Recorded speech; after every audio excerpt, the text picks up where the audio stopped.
نبی رحمت صلی اللہ علیہ وآلہ وسلم نے اپنی شہزادی سیدہ فاطمۃ الزہرا سلام اللہ علیہا سے اپنی محبت اور مودت کو دنیا والوں کے سامنے اس وقت بیان کیا ہے کہ جس وقت عورت ذات کو منحوس تصور کیا جاتا تھا. جی ہاں.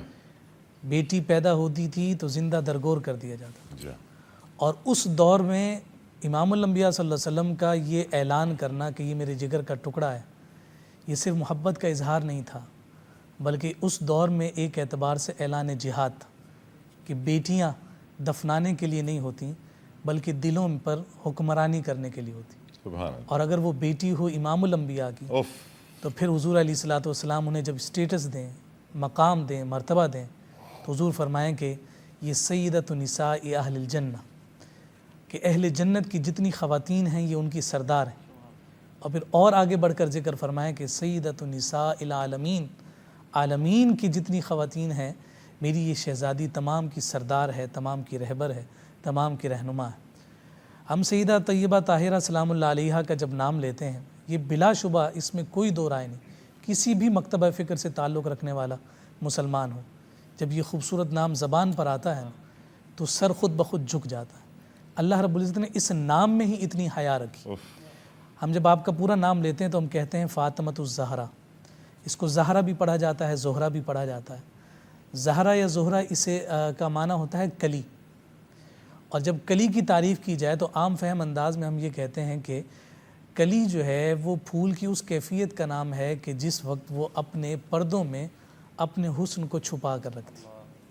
جیسے نقوی صاحب نے بالکل ابتدا میں ذکر فرمایا کہ سیدہ طیبہ طاہرہ تو حجاب کے اس اعلیٰ مقام اور مرتبے پر فائز ہیں کہ اپنے آخری وقت بھی جو خیال اور جو پریشانی سب سے زیادہ لاحق ہے وہ یہ ہے کہ کہیں کسی نامحرم کی نگاہ میرے جسم پر نہ پڑ جائے. سبحان اللہ. اتنی زیادہ با حجاب، اتنی زیادہ عصمت، اتنی زیادہ عفت، اتنی زیادہ طہارت اور پاکیزگی رکھنے والی ہستی جسے زہرا کہا گیا، تو آپ بتائیے کہ انہوں نے اپنے پردوں میں اپنے حسن کو کیسے چھپا کر رکھا ہو.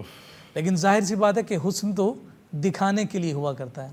آقا کائنات صلی اللہ علیہ وسلم کے لیے یہ کہا جاتا ہے نا کہ حضور علیہ الصلوۃ والسلام کو کائنات کا حسن کہیں، یعنی حضور علیہ الصلوۃ والسلام کے حسن کو بکھیریں تو آپ کو ساری کائنات نظر آتی، اور ساری کو سمیٹ دیں تو ایک ذات میں سارا حسن مجتمع نظر آتا ہے. اب ظاہر سی بات ہے کہ جو جینیٹیکلی جو چیز آگے ٹرانسفر ہوتی ہے اس میں یہ حسن بھی تو سب سے پہلے ہی ٹرانسفر ہوتا ہے. بالکل. تو حضور علیہ الصلوۃ والسلام کے حسن کو جس نے سب سے زیادہ پایا تو حضور کی شہزادی ہی تو ہیں، لیکن چونکہ زہرا ہیں لوگوں کے سامنے آشکار اور واضح نہیں ہونا ہے، اس لیے پھر اس حسن کا جب اظہار ہوا ہے تو ایک ہستی کو حسن کہتے ہیں، دوسری کو حسین کہتے ہیں. سبحان اللہ. اسی وجہ سے سیدی اعلیٰ حضرت الشاہ امام احمد رضا خان فاضل بریلوی رحمۃ اللہ تعالی علیہ آج اگر اہل السنہ والجماعہ محبت اہل بیت کو اپنا جام، اپنا قرار اور اپنا چین تصور کرتے ہیں تو میں یہ بات کہنے میں حق بجانب ہوں کہ یہ سارا کا سارا پیغام اور فیضان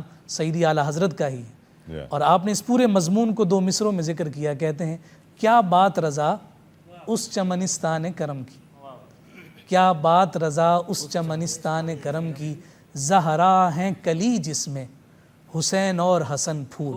اور پھر جب وہ پھول کھلے ہیں اور پھر ان کا جب حسن بکھرا ہے اور حسن نے جب رانائیاں دکھائی ہیں اور وہ حسن جب ہر سمت نظر آتا ہے تو پھر کہنے والے یہی کہتے ہیں کہ کائنات میں جتنا حسن ہے وہ ذات مصطفیٰ کا ہے. لیکن پھر یہ جو تقسیم ہوا ہے تو یہ 2 چوکھٹوں سے ہوا ہے، ایک چوکھٹ حسن کی ہے اور ایک چوکھٹ حسین کی. دل بھی پاکیزہ کرنا ہے تو حسن و حسین کو دل میں بسانا ہے، اور چہرے پر رانائی بھی لانی ہے تو حسن و حسین کا تذکرہ زبان پر آئے چہرہ خود بخود کھل اٹھتا ہے. وہ چہرہ ہی کیا کہ جو ان کے ناموں سے جو ہے نا وہ ڈھل جائے یا اس کا کوئی اثر اس کے چہرے پر نہ آئے، یہ تو صاحبان محبت ہی جانتے ہیں کہ یہ ناموں کی اتنی تاثیر ہے کہ نام آ جائے تو چہرے کھل جائیں، نام آ جائے تو طبیعت شادماں ہو جائے، نام آ جائے تو ہر طرف فرحت ہی فرحت ہو جائے.